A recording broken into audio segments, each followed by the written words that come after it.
அன்பு உலகளாவிய பி குருஸ் நேயர்களுக்கு வணக்கம். நம்முடன் இன்று இணைந்திருப்பவர் முக்கிய மூத்த ஊடகவியலாளர். தேசிய செய்திகள், உள்ளூர் செய்திகள் என அனைத்து செய்திகளையும் நமக்கு ரொம்ப பின் பாயிண்டா தெளிவா சொல்லக்கூடியதில் வல்லவர்னு சொல்லலாம். அவர் திரு சேகர் ஐயர் சார் அவர்கள். சார் வணக்கம் சார், உங்களை வரவேற்பது பெருமிதம் அடைகிறேன். வணக்கம் சுபா. வணக்கம் சார். தொடர்ந்து இங்கு ஒரு பொருள் பேசப்படுகிறது. We the Leaders ஆர்கனைசேஷனின் தலைவராக இருக்கும் அண்ணாமலை அவர்கள் தமிழக மக்களின் குரல்களை தேசிய கட்சிகள் கவனிப்பதில்லை அப்படிங்கிற வார்த்தைய டே 1 அவர் வெளில வந்ததுல இருந்து சொல்லிட்டு இருக்காரு. என்ன கவனிக்கல தேசிய கட்சிகள் தமிழகத்தின் குரல்களை? இல்ல, அவர் சொல்றது ஒரு நமக்கு ஆச்சரியமா இருக்கு. ஏன்னா அவர் பிஜேபியில் இத்தனை நாள் இருந்தாரு, மோடிக்காக சேர்ந்தேன்னாரு. அப்போ மோடியோட திறன், மோடியோட தலைமை, மோடியோட லீடர்ஷிப்காக தான் பிஜேபிக்கு வந்தேன்னாரு. அவருக்காக தமிழ்நாட்டில் உழைச்சேங்கிறாரு. அதுக்கு பிறகு தேசிய கட்சிகள்னா அப்போ காங்கிரஸையும் சேர்த்து சொல்கிறாரு. அப்போ பார்க்க போனீங்கன்னா எல்லா தேசிய கட்சிகள்னா அப்போ எந்த கட்சிகளுக்குமே தமிழ்நாட்டில் ட்ராக்ஷன் கிடையாது, அவங்களை புரிஞ்சிக்க முடியலங்கிறாரு. பட்டு சுபா, இப்போ இருக்கிற தமிழ்நாடு அரசியல் நிலைமையில் அண்ணாமலை பற்றி ஜாஸ்தி டிஸ்கஸ் பண்ணுறதுல ஒரு பெரிய இது ஒன்றும் இல்லை. ஏன்னா அவர் கட்சி விட்டு வெளியில் போயிட்டார். இப்போ புதுசாக ஒரு பாதையில் தொடங்கியிருக்காரு. அவருக்கு அது எப்படி போகிறது, என்ன பண்ண போகிறது, அதுக்கு பாருங்கள். ஏன்னா திருப்பி அப்பவும் இதே தான் கேள்வி வந்தது. அதாவது அவர் போகும்பொழுது என்ன சொன்னார், இல்லை தேசியமும் அப்புறம் தமிழ் தேசியமும் இரண்டு கலந்து ஒரு அரசியல், நாட்டுப்பற்று அரசியல், ஒரு பெட்ரியாட்டிசம், தமிழ் நேஷனலிசம் அப்படின்னு யோசிச்சு அவரோட ஒரு பொலிட்டிக்கல் கான்செப்ட் வச்சிருக்காரு. அது எப்படி போதான் நமக்கு தெரிய போகிறது, என்ன எப்படி அது என்ன மாதிரி போகும் அது. அதனால அவர் என்னதான் கருத்து வச்சுட்டு இருப்பாரு. அதுக்கு நாம் அதை புரிந்து கொள்வதற்கோ இல்லை இது பண்ணுறதுக்கோ நம்ம புரிஞ்சுக்கிறது கொஞ்சம் நம்ம கடினமாக இருக்கும். காரணம் என்னென்னா அவர் இன்னும் அவரோட ஒரு பொலிட்டிக்கல் தாட் ப்ராசஸை இது பண்ணுறாரு.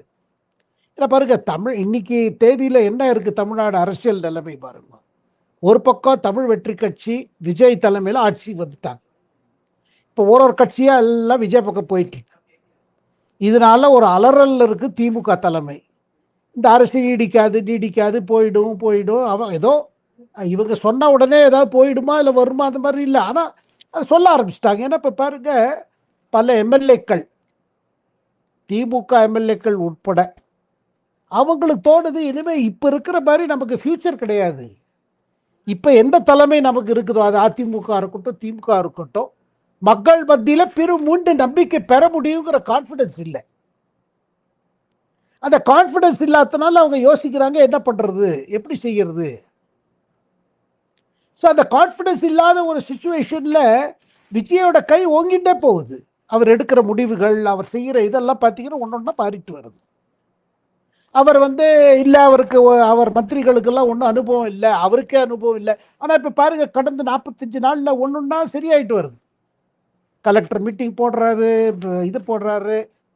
அண்டு நேர்மையாக நடத்தணும், அரசை நேர்மையாக நம்ம வேலை பண்ணணும், ஊழல் கூடாதுன்னு ஒரு புது இதில் கிளம்பியிருக்காரு. என்னதான் எக்ஸ்பீரியன்ஸ் இல்லாட்டி கூட அவரோட நோக்கம் சரியா இருக்குது. பப்ளிக் மைண்ட்ல அதுதான் பார்க்குறாங்க.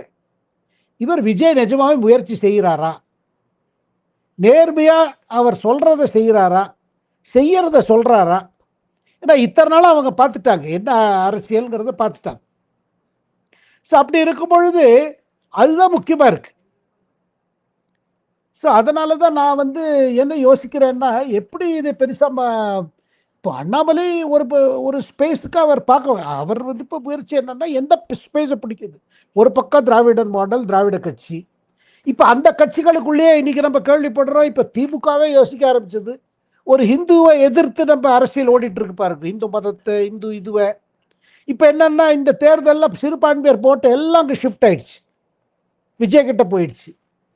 சிறுபான்மையர் ஓட்டு, தலித்து ஓட்டு எல்லாமே தமிழ்நாடு அரசியல் தலைகீழ மாறிடுச்சு. இப்போ இந்த மாதிரி ஸ்பேஸில் அண்ணாமலையோட ரோல் எப்படி இருக்க பொழுது, அவர் தனி கட்சி என்ன பண்ண போறாரு. சரி, அவரோட பர்சனாலிட்டி, அவரோட லீடர்ஷிப்பில் ரொம்ப நம்பிக்கை உள்ளவங்க கூட வந்திருக்காங்க. இந்த போப்போ எப்படி என்ன பண்ண போறாரு, இதெல்லாம் போப்போ இது பண்ணும். அதனால அண்ணாமலை ஒரு கருத்து வச்ச உடனே அதை அதை நம்ம அதை விமர்சிக்கிறதுக்கோ இது பண்றதுக்கோ அந்த மாதிரி ஒரு பாயிண்ட்டுக்கு நம்ம வர முடியாது. ஏன்னா இத்தனை நாள் பிஜேபியில் இருந்தாரு, பிஜேபிக்காக இது பண்ணாரு, பிஜேபி தான் தமிழ்நாடு மனசுல கொண்டிருக்குன்னாரு. ஆனா இதை விட்டுருங்க, அண்ணாமலை சொல்றதை விட்டுங்க. கடைந்து 10 ஆண்டு காலத்துல தமிழ் பண்பு, தமிழ் கல்ச்சர், அதாவது காசி தமிழ் சங்கமம், சௌராஷ்டிரா தமிழ் பல முயற்சிகள். அதை தவிர்த்து தமிழ்நாட்டில் வளர்ச்சி திட்டங்கள், டிஃபென்ஸ் காரிடார், பல ப்ராஜெக்ட்ஸ் எல்லாம் பிரைம் மினிஸ்டர் பண்ணியிருக்காரு. தமிழ் இன்னைக்கும் பிரதமர் நினைப்பது என்ன தமிழ்நாடு பற்றி? தமிழ்நாட்டுக்கு ஒரு பெரிய முக்கியத்துவம் இருக்குது. தமிழ்நாடு வளர்ச்சியில் தான் இந்தியாவோட வளர்ச்சி இருக்குன்னு பல முறை சொல்லியிருக்காரு. அவர் நம்புறாரு. பிரதமர் அதை சும்மா பேச்சுக்கு சொல்லலை. பாருங்க, ஒரு கட்சி வளரும், எப்போ வளரும், என்ன வளரும், பாஜக பல முயற்சி பண்ணிட்டு இருக்கு. இன்னைக்கு தேதியில் பார்த்தீங்கன்னா அந்த சூழ்நிலை இல்லை. ஒரு கட்சிக்கு வெற்றி வாய்ப்பு இல்லை, நமக்கு அந்த கட்சியில் முக்கியத்துவம் இல்லைன்னா பல பேர் கிளம்பிடுவாங்க. இப்போ அண்ணாமலையோட கேட்டகரி அந்த மாதிரி தான். இப்போ அண்ணாமலையை ஆதரிக்கிறவங்க, அண்ணாமலையோட சப்போர்ட்டர்ஸு, அண்ணாமலை மேலே ஒரு பயங்கர பற்று, ஒரு கமிட்மெண்ட்டு, அவங்களுக்கு நம்ம இந்த மாதிரி அதை அனலைஸ் பண்ணும்போது அவங்களுக்கு வருத்தமாக இருக்குது, கோபம் வருது. இவங்கெல்லாம் அண்ணாமலைக்கு புரிஞ்சுக்க மாட்டேங்கிறாங்க, அண்ணாமலை எதிர்த்து பேசுகிறாங்க. எதிர்த்து நம்ம பேசலை. நிலைமை, அரசியல் நிலைமைங்கிறது எப்படி இருக்குது, பாரதிய ஜனதா பற்றி கட்சி எப்படிப்பட்ட கட்சி, அதாவது அவர் இந்த இன்டர்வியூவில் அது சொல்றாரு, அதாவது கீழ்மட்டத்திலேருந்து தலைவர்கள் வரணும், கிராஸ் ரூட் வேணும். அப்ப தமிழ்நாட்டில் கிராஸ் ரூட் தலைவர்களே கிடையாதா? இவரே என்ன கிராஸ் ரூட்ல இருந்தா வந்தார் பிஜேபியில்? இவருக்கு ஒரு இவ்வளவு பெரிய ஒரு அவகாசம் கொடுத்து, ஒரு ஆப்பர்ச்சுனிட்டி கொடுத்து, ஐபிஎஸ் விட்ட உடனே வந்தாரு. பிரதமர் மோதியை இது பண்ணி நான் வந்தேன்றாரு. 8 மாசத்துல தலைவர் ஆனாரு, நல்லா செயல்பட்டாரு, இப்போ உழைச்சார். இல்லை, ஆனால் அவருக்கு கிடைக்க வேண்டியது கிடைக்கல, அதனால கட்சி விட்டு போயிட்டாரு. இது காமன். ஆனால் அவருக்கு பிஜேபியில் கிடைச்ச ஆப்பர்ச்சுனிட்டி எந்த லீடருக்கும் எந்த மாநிலத்திலும் கிடைக்கல. பட் நம்ம இந்த மாதிரி சில விஷயங்களை சொல்லும் பொழுது அண்ணாமலை ஆதரவாளர்களுக்கெல்லாம் ரொம்ப கடுப்பு வருது. நம்ம எந்த லீடரையும் நம்ம இது பண்றது இல்லை. ஏன்னா எல்லாருக்கும் ஆப்பர்ச்சுனிட்டி இருக்கு, எல்லாருக்கும் பொட்டென்ஷியல் இருக்கு, அண்ணாமலை உள்பட. நாளைக்கு என்ன எப்படி யார் மாறுவாங்க தெரியாது, மக்கள் எப்படி அதை இது பண்ணுவாங்க தெரியாது. ஆனா இன்னைக்கு தேதி பார்த்தீங்கன்னா தமிழ்நாடு அரசியல்ல விஜய்க்கு கவுண்டராக நீங்க வரணும்னா அதுக்கு பல சேலஞ்சஸ் இருக்குது. அந்த காரணத்துல தான் பாருங்க, ஒரு விதத்துல நம்ம ஸ்டாலின் ஐயா கூட இப்போ ஃப்ரஸ்ட்ரேஷன்ல வந்துட்டார். உதயநிதி ஸ்டாலினுக்கு இப்போ பெரிய ஃப்ரஸ்ட்ரேஷன். அடுத்து திருப்பி திமுக ஆட்சி வந்துடும், அவரே முதல்வராக இருக்கலாம். அந்த ஒரு பிளான் எல்லாம் இதாயிடுச்சு இல்லை, மக்கள் வேற விதமாக யோசிச்சுட்டாங்க. ஸோ தமிழ்நாடு அரசியல் ரொம்ப இதுவாக மாறிட்டு இருக்கு, ரொம்ப வேகமாக மாறிட்டு இருக்கு. அப்படி வேகமாக மாறிட்டு இருக்கும் பொழுது நீங்கள் என்ன பார்க்குறீங்கன்னா அவங்களால இது பண்ண முடியல, இது என்ன எப்படி போகுது. ஆகையால் அவர் தனக்கு ஸ்பேஸ் தேடுறார். இப்போ அண்ணாமலைக்கு ஒரு பொலிட்டிக்கல் ஸ்பேஸ் பார்க்குறார், அது கொஞ்ச நாள் ஆகும். அவர் ஏன்னா இப்போதானே விஜய் ஆட்சிக்கு வந்திருக்காரு. இதில் எல்லாரும் எதிர்பார்க்கறது என்னன்னா கொலாப்ஸ் ஆகிடும்னு. விஜய் கொலாப்ஸ் ஆகிடுவார், கட்சி கம்ப்ளீட்டாக போயிடும், அமைச்சர்களால் விஜய் பாதிக்கப்படுவார், ஒரு அந்த மாதிரி போகிற மாதிரி எனக்கு தெரியல. ஏன்னா இப்போ பாருங்க, மக்கள் பொறுமையாக பார்ப்பாங்க எப்படி போகுது, என்ன ரிசல்ட் போகுது, விஜய் என்ன எப்படி ஃபோக்கஸ் பண்ணுறாரு. அதனால பாருங்க, ஒரு பக்கம் திமுக, ஒரு பக்கம் எடப்பாடியார் கையில் இருக்கிற அதிமுக, இன்னொரு பக்கம் பார்த்தீங்கன்னா இப்போ அண்ணாமலை ஒரு தனி கட்சி, இடதுசாரி கட்சிகள்லாம் முடிவு எடுத்துட்டாங்க. இனிமே திமுக தலையில் கூட்டணி கொண்டு ஜீரோ. இப்போ எல்லாரும் அந்த பக்கம் போயிட்டாங்க. இப்போ அடுத்த கூட்டணிங்கிறது வெற்றி கூட்டணி, தமிழ் வெற்றி கழகத்துக்கு கீழே வரப்போகிற வெற்றி கூட்டணி. இப்போ அதுக்கு அதோட மீட்டிங்ஸ் எல்லாம் ஆரம்பிச்சு பார்த்தீங்கன்னா அது ஒரு ஷேப் ஆயிடுச்சு. இப்போ ஒரு புது அலையன்ஸே வந்துருச்சு.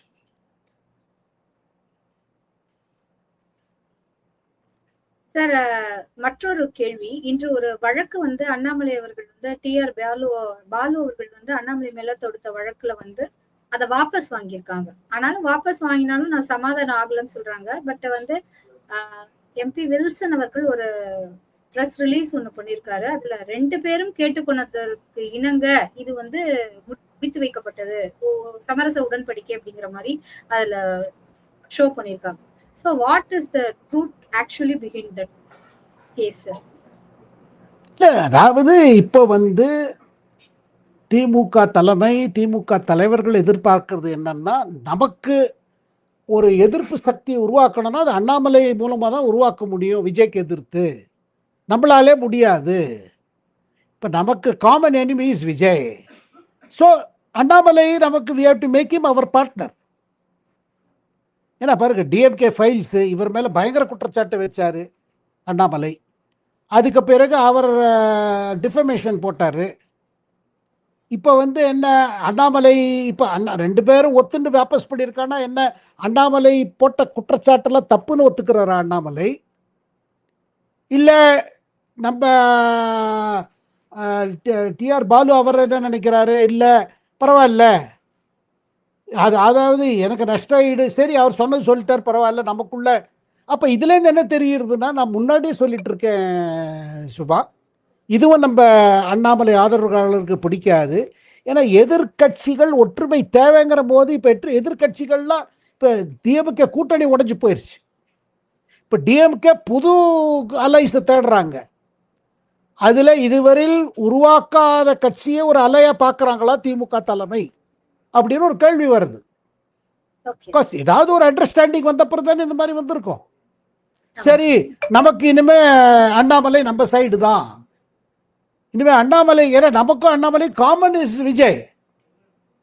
ஸோ அண்ணாமலைக்கு முழு ஆதரவு கொடுத்து அண்ணாமலை மூலமாக விஜய்க்கு டேமேஜ் பண்ணலாம் அப்படிங்கிற ஒரு கன்க்ளூஷனுக்கு வந்திருக்கலாம் திமுக.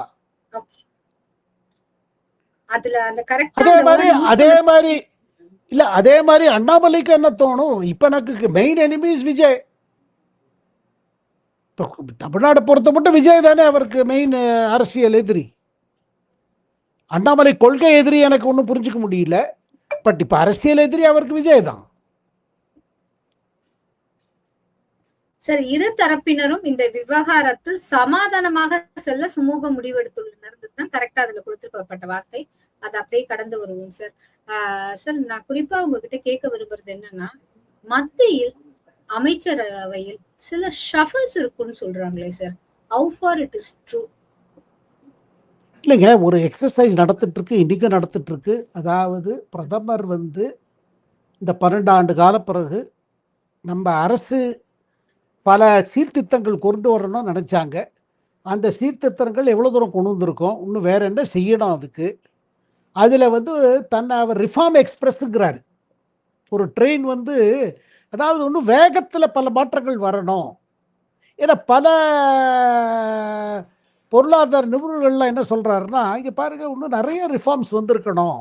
இப்போ இருக்கிற பொலிட்டிக்கல் கேபிட்டல் இருக்கிறது பிரதமர்கிட்ட, இப்போ பண்ணலைன்னா எப்போ பண்ணுறது அப்படின்னு ஒரு பக்கத்தில் சொல்கிறாங்க. பிரதமர் என்ன நினைக்கிறாரு, எத்தனையோ பண்ணியிருக்கார் அவர். இந்த 12 ஆண்டு காலத்தில் பல மாற்றங்கள் வந்திருக்கு. இன்னும் மரவன மாற்றங்கள் மக்கள் எதிர்பார்க்குறாங்க. இன்னும் பொருளாதாரத்தை இன்னும் ஒரு பூஸ்ட் கொடுக்கணும், ஒரு டர்போ பூஸ்ட் கொடுக்கணும். அதில் எது நம்மளை தடுக்கிறது? நம்ம விவஸ்தைகளில், நம்ம கவர்மெண்ட்டில், அரசாங்கத்தில், அரசாங்கோட கட்டமைப்பில் எப்படி இன்னும் ஃபாஸ்டர் டெலிவரி பண்ணலாம், அந்த நோக்கத்துடன் பாருங்க. இப்போ ஒரு மாதத்துக்கு முன்னாடி எல்லா மந்திரிகளோட ஒரு ஆலோசனை நடந்தது, ஒரு கூட்டம் நடந்தது. அதுக்கு பிறகு இன்னைக்கு பார்த்தீங்கன்னா all the department secretaries, central ministries, அவங்க எடுத்து சொல்கிறாங்க, எங்கள் மினிஸ்ட்ரி இதை மாற்றலாம், அதை மாற்றலாம். அதெல்லாம் இது பண்ணிட்டு அதுக்கு பிறகு தான் வரப்போகிறது இது. அப்போது பிரதமர் வந்து சிஸ்டத்தை பார்க்குறாரு, நாட் த இண்டிவிஜுவல். யார் மினிஸ்டர் அது வேறு விஷயம். நீங்கள் சிஸ்டத்தை பார்த்தாம வேற ஆள் எது போட்டாலும் ரிசல்ட் வேற மாதிரி வரும்னு எதிர்பார்க்க முடியாது. ஸோ சிஸ்டத்தில் சில சேஞ்சஸ் தேவை. அதை அடிப்படை கொண்டு யார் அந்த சிஸ்டத்தை மாற்றின பிறகு யார் நன்றாக அதை செயல்படுத்த முடியும்னு இந்த கேள்வி வரும். அது இதில் தான் அதோட என்ன சொல்றது, அடிப்படையில் தான் அவர் அதை பற்றி யோசிக்கிறார். அதில் வந்து ஒரு பெரிய மாற்றம் வருமா, மேலிடம் மட்டுமா, இவன் மாறுவாங்களா, அவன் மாறுவாங்களா, பல சர்ச்சைகள் நடக்குது. என்ன கேட்டிங்கன்னா, it is not about individuals, it is about economic system. இன்னும் என்னெல்லாம் மாற்றணும், என்ன சட்டங்கள், எதனால் நமக்கு பொருளாதாரம் இன்னும் முன்னாடி போக மாட்டேங்கிறது, இன்னும் என்ன மாதிரி வளர்ச்சி திட்டம் வரணும், இன்னும் என்ன மாதிரி பாருங்க. எப்போதும் பிரதமர் யோசிச்சுட்டு இருக்கிறது என்னன்னா, இந்தியா வேகமாக முன்னேறணும். நம்ம மக்களுக்கு இன்னும் வேகமாக நல்ல காரியங்கள்லாம் பண்ணணும். அவரோட உத்தேசம் இதுதான். அதில் எது தடங்களாக இருக்குது? ஏன்னா அவரை பொறுத்து மட்டும் அவர் சாட்டிஸ்ஃபைடு இல்லை. அவரை பொறுத்து மட்டும் அவர் சாட்டிஸ்ஃபைடு இல்லை. He wants more, he wants the best. So அதனால இந்த எக்ஸசைஸ் நடக்குது சுபா. இந்த எக்ஸசைஸ் வந்து இதுக்கு பிறகு அதை கூடவே இன்னொரு விஷயம் என்ன பார்த்தீங்கன்னா, இன்னும் கொஞ்சம் இளைஞர்களை கொண்டு வரணும். இன்னும் இளைஞர்கள் நிறைய பேர் இருக்காங்க. இப்போ பாருங்க, 2 ஆண்டு காலம் ஆயிடுச்சு, இன்னும் 3 ஆண்டு காலம் பாக்கி இருக்கு. அடுத்த தேர்தல் 2029. இப்போ ஆல்ரெடி மகளிருக்கான இடஒதுக்கீடை பற்றி பேச்சு இருக்குது. பல யங் எம்பிஸ் இருக்காங்க. அவங்களுக்கு இப்போ ஆப்பர்ச்சுனிட்டி கொடுத்தா அவங்க பண்ண முடியும். சீனியர் மினிஸ்டர்ஸோட ஜூனியர் மினிஸ்டர்ஸ் பாருங்கள், இதுவரையில் இருக்கிறவங்க அவங்க எப்படி செயல்பட்டுருக்காங்க. இதெல்லாம் வச்சுருந்தா ஒரு இது நடக்கிறது. கூடவே இப்போ பாஜக தலைமையில் ஒரு புது தலைமை வந்திருக்கு, நிதின் நபீன். அவருக்கு ஒரு டீம் தயார் பண்ணிட்டார் புதுசாக. அது இன்னும் அறிவிக்கப்படலை. அது வரப்போகிறது. அது வந்த பிறகு தான் உங்களுக்கு ஒரு பிக்சர் கிடைக்கும். என்ன ஸோ இது அதாவது கட்சியில் புது நிர்வாகிகள், ஆகையால் அமைச்சரவையில் மாற்றங்கள், எல்லாத்துக்கும் மேலே பிரதமர் தன்னோட அரசில் பல சீர்திருத்தங்கள் கொண்டு வந்து, விவசாயியில் சில தீர்த்தங்கள் கொண்டு வந்து, கட்டமைப்பில் சில சேஞ்சஸ் கொண்டு வந்து, ரிஃபார்ம்ஸ் கொண்டு வந்து, இன்னும் கொஞ்சம் ஸ்பீட் அண்ட் டெலிவரி, இன்னும் பெட்டர் ரிசல்ட், அதை நோக்கி தான் இதெல்லாம் நடந்துட்டு இருக்கு. சார், நம்ம பார்க்கிறோம் இடைத்தேர்தல் தமிழ்நாட்டுக்கு இடைத்தேர்தலுக்கும் ரொம்ப பொருத்தம். அது எப்படி நடக்கும்னு நமக்கு தெரியும். இருந்தாலும் இந்த இடைத்தேர்தல் கிட்டத்தட்ட 7 தொகுதியை நெருங்கி போய் கொண்டிருக்கு. இன்னும் கூட தொகுதிகள் ஆடப் ஆகணுங்கிறத 2ஆம் தேதிக்கு பிறகு தெரியும் அப்படிங்கிற மாதிரியான ஒரு பார்வை இருக்கு. இது பற்றி நீங்கள் என்ன சார் நினைக்கிறீங்க? அதுதாங்க, ஏதாவது மற்ற எதிர்கட்சிகளில் இருக்கிற உறுப்பினர்கள்லாம் என்ன நினைக்கிறாங்கன்னா, இனிமேல் நமக்கு ஃபியூச்சர் இல்லைன்னு. அதிமுகவில் இருக்கிற குழப்பம், எடப்பாடியார் ஒரு லைனில் போயிட்டு இருக்காரு, அதில் கட்சி அப்படியே கரைஞ்சிட்டு போகிறது. இன்னைக்கு வேலுமணியும் வெளில வந்துட்டாரு. அதாவது ஒன்னான நினைக்கிறவங்க கூட வெளில வராங்க. ஏன்னா ஃபியூச்சர் ஒன்றும் தெரியல. மீண்டும் அதே மாதிரி இது திமுகலையும் பல எம்எல்ஏஸ் நினைக்கிறாங்க. ஏன்னா அவங்களும் யார் ரொம்ப க்ளோஸாக இல்லையோ உதயநிதிக்கு, அவங்களும் என்ன யோசிக்கிறாங்க, இனிமேல் இந்த கட்சிக்கு என்ன ஃபியூச்சர். ஏன்னா பல கருத்தெல்லாம் வருது, அதிமுக ஒன்னா போட்டியிடணும், இப்படியெல்லாம் கருத்து வருது. அப்போ அவங்க நினைக்கிறாங்க, விஜய் அவ்வளோ பெரிய ஃபேக்டர் ஆகிட்டாரா, நம்மளால ஒன்றும் பண்ண முடியாமல் இருக்க. அவங்க கூட யோசிக்கிறாங்க. இப்போ நம்ம பேசப்படுறது என்னன்னா, வெறும் நீங்கள் சொல்வது போல 7 இருக்காது, அது 12, 15, 16 கூட ஆயிடலாம். ஏன்னா இப்போ பாருங்க, ஒன்றே இப்போ விஜய் என்ன மக்கள் முன்னாடி என்ன வைக்கிறாரு, எனக்கு இன்னும் கொஞ்சம் பலம் கிடச்சினா இன்னும் நல்லா செயல்பட முடியும். இதில் நம்ம அவையிலே பார்த்தோம், இந்த மேட்டர் அவர் இன்னும் அழகாக இது பண்ணார். ஏதோ டிஎம்கே தான் தயவு காமிச்சு விஜய் இதை சிஎம் ஆக்கின மாதிரி, அதை விஜய் கம்ப்ளீட்டாக மறுத்துட்டாரு. உங்க கூட்டணி கட்சிகள்ல இங்க அவங்களே எடுத்த முடிவுன்னு சொல்றாங்க, நீங்க ஏதோ தான் நீங்க அனுப்பிச்சு வச்ச மாதிரி சொல்றீங்க. ஸோ அப்படி இருக்கும் பொழுது விஜய் இப்போ அசர்டிவ் ஆயிட்டாரு. ஏன்னா அவர் சிஸ்டம் கையில் வந்துட்டு இருக்கு, கிரிப்ல. ஸோ அவர் என்ன யோசிக்கிறாரு, சரி இப்போ என்ன மெஜாரிட்டி தானே, I will go back to the people. ஆனால் மற்ற கட்சிகளுக்கு பயம், எந்த கட்சி தேர்தல் முன்னாடி இது பண்ண முடியும். அப்புறம் விஜயை இன்னைக்கு தேதிக்கு விஜய்க்கு பாப்புலாரிட்டி இருக்கு, பப்ளிக் ட்ரஸ்ட் இருக்குது, பப்ளிக் நம்பிக்கை இருக்குது. அது எது தடையா இருக்கிறதோ அந்த தடையை நாத்திடுவாங்க மக்களே இடைக்கால தேர்தலில். ஏன்னா இப்போதைக்கு ஒன்று பாருங்க, அவர் எதை செய்யணும்னு நினைக்கிறாரு, அண்ட் அவர் செய்யறதுல உற்சாகம் இருக்கு, ஒரு நம்பிக்கை பிறக்கிறது. இது பிறகு எப்படி விளைவு வரும், என்ன வரும்னு இப்போ அவருக்கும் புரியுறது, என்ன பிரச்சனைகள் நமக்கு வந்துட்டு இருக்குன்னு. அதனால்தான் பாருங்க, புது கூட்டணி உருவாக்கி இந்த கூட்டணி நடக்கிறது. இந்த கூட்டணியில ஆட்சிக்கும் இதற்கு இடம் இருக்கு, அதிகாரத்துக்கும் இடம் இருக்கு, பங்கு இருக்குது. இதை ஒரு தீமா வச்சுன்னு முன்னாடி போறாரு. அதே நேரத்தில் திமுக இருக்கிற தொண்டர்கள், திமுக தலைவர்கள், திமுக எம்எல்ஏக்கள் அவங்க பார்க்குறாங்க, ஒரே சீனியர்ஸுக்கு புது கட்சிக்குள்ள ஒரு இது இருக்குது, ஆனால் சைலண்டா இருக்குது. ஆனால் பல எம்எல்ஏக்கள் கூட யோசனை வர ஆரம்பிச்சு, நம்ம என்ன செய்வது. ஏன்னா மெயின் பேஸ் இருக்கு பாருங்க, திமுகவுக்கு மெயின் சப்போர்ட் சிறுபான்மையர். இப்போ 80% கிறிஸ்டியன் ஓட்டு கம்ப்ளீட் அங்கே போயிடுச்சு, 50% இஸ்லாமியர் ஓட்டும் டிவி கேட்டு போயிடுச்சு. தலித் இது பார்த்தீங்கன்னா ஒரு 70% அங்கே போயிடுது. இதுக்கு பிறகு திமுகவோட பெரியார் அரசியல், அது இது பெரியார் மாடல், திராவிடன் மாடல், இது பப்ளிக்ல கிளிக் பண்ணுமா? இந்த சந்தேகம் ஒவ்வொரு சட்டசபை உறுப்பினருக்கும் வர ஆரம்பிச்சிருக்கு. சரி, இந்த தடவை ஜெயிச்சுட்டோம், அடுத்த தடவை என்ன பண்ண போறோம்? ஸோ இந்த கேள்வி வரும்போது ஒரு ஃபியூச்சர் தெரியல அவங்களுக்கு. அவங்களுக்கு உதயநிதி ஸ்டாலின் தலைமையில் ஒரு ஃபியூச்சர் தெரியல. ஸ்டாலின் ஐயா இப்போ இருக்காரு, அதுக்கு பிறகு அவரே பப்ளிக் ரிஜெக்ட் பண்ணிட்டாங்களே, குளத்தூர்ல தோத்துட்டாரு. இதுக்கு நடுவில் இப்போ கே.என். நேரு போல தலைவர்கள் சொல்ல இல்லை அவர் திரும்பி வருவார், சட்டசபை வருவார். இப்போ ஸ்டாலின் உடனடியாக இடைக்கால தேர்தலில் நிற்பாராங்கிறது பெரிய கேள்விக்குறி. ஏன்னா அதுவும் பெரிய ரிஸ்க்கு. ஸோ இதெல்லாம் பல விஷயங்கள் இருக்கும் பொழுது இப்போ இந்த இடைக்கால தேர்தல் பெரிய டேர்னிங் பாயிண்ட் ஆகிட போகிறது. 7 10 14 16 இப்போ அப்படி போயிட்டு இருக்கு. சார், இந்த பரபரப்பான அரசியல் சூழ்நிலையில ஒரு 4 நாள்ல நிறைய விஷயம் நடந்திருக்கு. நம்ம முன்னாடியே பேசியிருக்கோம். பாமக அன்புமணி ராமதாஸ் அவர்களும் ஒரு திடீர் பேட்சப் ஒன்று நடந்திருக்கு. இதுல ரொம்ப ஷாக் ஆனவங்க யாருன்னு பாத்தீங்கன்னா, அவங்களுடைய நிர்வாகிகள் அருள் மற்றும் ஜி.கே. மணி அவங்க தான். அவங்க எந்த சைட் போறாங்கன்னு ரொம்ப குழப்பமா இருக்காங்க. ஏன்னா ஒருவரும் ஒவ்வொரு பக்கம் இருந்தபோது ஒருவர் எப்படி தூற்றிக் கொண்டார்கள்ங்கிறது எல்லோருக்கும் தெரியும். இன்னொரு பக்கம் திமுக கூட்டணியிலிருந்து வெளிவந்த வைகோ அவர்கள் கமிஷன் கலெக்ஷன் கரப்ஷன் அப்படிங்கிற குற்றச்சாட்டை திமுக மேல வைக்கிறாங்க. இன்னொரு பக்கம் தமிழ்நாட்டில் ரொம்ப அறியப்பட்ட சோகோவின் வேம்பு சார் அவர்கள் என்ன சொல்றாருன்னா, நான் இங்க டிஎம்கே பீரியட்ல ஒரு கல்விச்சாலை அமைக்கணும்னா இவ்வளவு நான் பிரைட் கொடுத்தேன் அப்படின்னு ஓப்பனா சொல்றாரு. ஒரு பக்கம் திமுக செயலாளர் சொல்றாரு, நானே திமுக ஆள் தான், ஆனா என்கிட்டயே திமுக காரங்க காசு வாங்கினாங்கன்னு சொல்றாங்க. சோ இந்த மாதிரியான தாக்குதலால் நிலை குலைந்து போயுள்ளதா திமுக? திமுக ஏன் தோத்ததுங்கிறது அவங்களுக்கு உள்ள தெரியுங்க. ஆனா அதை வெளிப்படையா சொல்லாம, அதை ஒத்துக்காம, மக்கள் தீர்ப்பையே ஒத்துக்காம இது போயிடும். ஏன்னா இப்ப ஸ்டாலின் சொல்வது, உதயநிதி சொல்வது பார்த்தேன்னா மக்கள் தீர்ப்பை அவங்க மதிக்கிறது இல்லை. we have a right to govern. எங்களுக்கு திருப்பி நாங்க வந்திருக்கணும், எப்படி நாங்க வரல? அதான் மக்கள் தீர்ப்பையே ஒரு கேள்விக்குறி ஆக்கிறதுக்கு முயற்சி நடக்கிறது. அதை ஒரு பொழுது மக்கள் ஏத்துக்க மாட்டாங்க. பொதுவாக ஒரு சட்டசபை தேர்தலில் எந்த ஆட்சியில் இருந்ததோ கட்சி, அது தோத்து போயிடுச்சுன்னா என்ன அர்த்தம்? மேண்டேட் அந்த கட்சி கிடைக்கலன்னு அர்த்தம். அதாவது ஒரு ஃபுல் மெஜாரிட்டி இன்னொரு கட்சி கொடுக்காட்டி கூட உங்களுக்கு மேண்டேட் வரல. அப்படி இருக்கும் பொழுது நீங்க மேண்டேட்டை ஏத்துக்கணும். பட் அது ஏத்துக்காம நீங்க என்ன சொல்றீங்க? இது கவுந்து போயிடும் அப்படியே நம்ம சொல்லிட்டே இருந்தா ஆயிடும் போன்னு.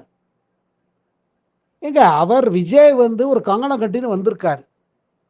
என்னால் ஏதாவது பெரிய மாற்றம் வரணும், ஒரு தமிழ்நாடுக்கு நல்லது நடக்கணும்னு வந்திருக்காரு. இவங்களுக்கு என்ன கங்கணம் இருக்கு? ஒன்றும் இல்லை, நம்ம திருப்பி ஆட்சி பிடிக்கணும். இது ரெண்டுத்துக்கும் வித்தியாசம் இருக்கிறது சுபா. ஒருத்தர் மாற்றம் செய்ய வேண்டும் என்று வந்திருக்காரு, பணம் சம்பாதிக்கணும்னு வரல விஜய் அரசியல்ல. அவர் சொல்றாரு, என்கிட்ட பணம் இருக்கு, எனக்கு வேண்டாம். ஆனா இவங்களுக்கு பணம் சம்பாதிச்சிருந்தவங்களுக்கு பணம் சம்பாத்தியம் நின்றுடுச்சு, ஆட்சி போயிடுத்துங்கிற வருத்தத்தை திருப்பி ஆட்சி பிடிக்கணும். இது ரெண்டு அப்ரோச்சுக்கும் வித்தியாசம் இருக்கு. அதை மக்கள் பார்க்கறாங்க. சரி, விஜய்க்கு நம்ம அவகாசம் கொடுக்கணும், டைம் கொடுக்கணும், உடனடியாக இது பண்ண முடியாது. இது ஒரு பக்கம். இன்னொரு பக்கம் நீங்க பார்க்குறீங்க, இப்போ பாமக பற்றி சொன்னீங்க, பாட்டாளி மக்கள் கட்சி. பாட்டாளி மக்கள் கட்சிக்கு பார்த்தீங்கன்னா எப்படி 4 சீட் ஜெயிச்சிட்டாங்க. ஒன்று. இரண்டாவது, அவங்களும் என்ன பார்க்குறாங்க, அதிமுக இப்போ ஒன்று அந்த அலையன்ஸ், இப்போ அதிமுக தலைமையில் இருந்த என்டிஏ அலையன்ஸ் இப்போ ஒன்றும் இல்லாமல் போயிடுச்சு. ஏன்னா எடப்பாடியார் அந்த சிச்சுவேஷன், அவர் தன்னை பற்றியே தான் கவலைப்பட்டு இருந்தார். கட்சி என்னை விட்டு போயிடக்கூடாது, என்ன தலைமை விட்டு போயிடக்கூடாது, அப்புறம் மேய்க்கணும். இந்த மாதிரி யோசிக்கிற தலைவர்களுக்கெல்லாம் ஜாஸ்தி ஃபியூச்சர் இருக்காதுங்க, கஷ்டம். ஏன்னா they are bothered about themselves, தங்களை பற்றியே வச்சுட்டு இருக்காங்க. ஒன்று. இரண்டாவது, இவர் இப்போ என்ன ஃபீல் பண்ணுறார், சரி நான் இப்போ போப்பாக்குதுன்னா இப்போ பாமகவும் அங்கே பக்கம் போய் சப்போர்ட் பண்ணிடலாம். ஆனால் இப்போதைக்கு என்டிஏ விட தயாரில்லை. அவர் என்ன எதிர்பார்க்குறாரு, திருப்பி நமக்கு ஏதாவது ஒரு என்டிஏல நம்மளை மினிஸ்டர் ஆக்கிடுவாங்களா, சென்டரில் ஒரு சான்ஸ் கிடைக்குமா அப்படின்னு ஒரு பக்கம் பார்க்குறாரு. இன்னொரு பக்கம் என்ன பார்க்குறாரு, விஜய்க்கு பாப்புலாரிட்டி இருக்குது. இப்போ அவங்க மனைவி சோமியா சட்டசபையில் பேசும்போது கூட விஜய் அதை கவனமாக கேட்குறாரு. அதை அப்ரிஷியேட்டும் பண்ணுறாரு. ஸோ ஒரு நேச்சுரலாக பார்க்க போனீங்கன்னா பாமக கூட விஜயோட கூட்டணிக்கு போகக்கூடும். 4 பேர் இருக்காங்க, தே மே ஆல்சோ கோ.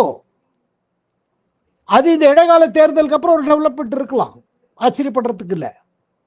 ஸோ இதெல்லாம் மாறிட்டே இருக்கு. இப்போ வைகோவோட பொறுத்து மட்டும் பாருங்க, எல்லாரும் வைகோவை இது பண்ணுறாங்க அங்கேதிக்கு. ஆனால் வைகோக்கு என்ன வருத்தம், முதல்ல வருத்தம் என்னன்னா, 2 பேர் எவங்க ஜெயிச்சாங்களோ, எம்எல்ஏ ஆனாங்களோ, முதல்ல மதிமுக எம்டிஎம்கேயோட சிம்பிளில் ஃபைட் பண்ணல எலெக்ஷனு. அவர் ஸ்டாலின் சொல்லிட்டாரு டிஎம்கே சிம்பிளில் தான் கண்டெஸ்ட் பண்ணோன்னு ஒரு கட்டாயம் போட்டதுனால கண்டெஸ்ட் பண்ணாங்க. இப்போ அவங்க அதை விட தயாராக இல்லைன்னா அவங்களுக்கு தைரியம் இல்லை. ஆனால் வைகோ என்ன முடிவு பண்ணிட்டாரு, வைகோ வந்து கொஞ்சம் இமோஷனல் டைப்பு. இவர் விஜய் அவர் வீட்டில் போய் சந்தித்து பேசி இதெல்லாம் பண்ணப்போ அவருக்கு என்ன பட்டுது, எனக்கு மரியாதையே கிடைக்காம இருந்தது. இங்கே திமுகவில் கட்சியில் நாங்கள் கொடுக்குற டிக்கெட்டை வாங்கிக்கோங்க, 2 தான் கொடுப்போம், ஆனால் உதயசூரியன் இதில் தான் நீங்கள் சின்னத்தில் போட்டிடணும்னு சொன்னது அவர் கஷ்டம். ஆனால் பட் அவர் அரசியல் அந்த மாதிரி இருந்திருக்கு, 3 தரம் இந்த பக்கம் 3 தரம் அந்த பக்கம். அவர் பாருங்க கலைஞருக்கு எதிர்த்து, கலைஞர் ஸ்டாலினை வளர்த்து விடுறான்னு சொல்லி எதிர்த்து கட்சி விட்டு வெளியில் வந்து மதிமுக பண்ணார். அதுக்கப்புறம் அலையன்ஸ் தாவிட்டே இருந்தார். இன்னைக்கும் அவர் ரொம்ப இதுவாக இருக்கார். சரி விஜய், பட் அவரோட இது பார்த்தீங்கன்னா அவரோட ஒரு சுச்சுவேஷனில் அவருக்கு முள்ள அஃபெக்ட் ஆகிடுது. அவரோட இதுவே அவர் கட்சி பாதிக்கப்பட்டிருக்கு, அவரோட இமேஜே அஃபெக்ட் ஆகிருக்கு இதில். ஆனால் அதே நேரத்தில் தமிழ்நாடு அரசியல் ஒரு பக்கம் திரும்பிட்டு இருக்கு. அரசியல்வாதிகள் எப்போதுமே எந்த பக்கம் காத்தடிக்கிறதுன்னு தெரியும். மழை எந்த பக்கம் வரப்போகிறது, சாரல் எந்த பக்கம் தகுந்த மாதிரி கொடை திறப்பாங்க. ஸோ அப்படி பார்க்குற டைரக்ஷன் பார்த்தீங்கன்னா அது அந்த பக்கம் தான் இருக்குது. அப்புறம்தான் கொள்கை மாடலு அது இது, அப்புறம் பாக்கியெல்லாம் அது. அப்புறம் எந்த பக்கம் இப்போ நமக்கு எந்த பக்கம் காற்று அடிக்கிறது, எந்த பக்கம் மழை பெய்ய போகிறது, அதுதான் எல்லாம் பெஞ்சு கொண்டு ஆரம்பிச்சிருச்சு, பெய்ய ஆரம்பிச்சிருச்சு.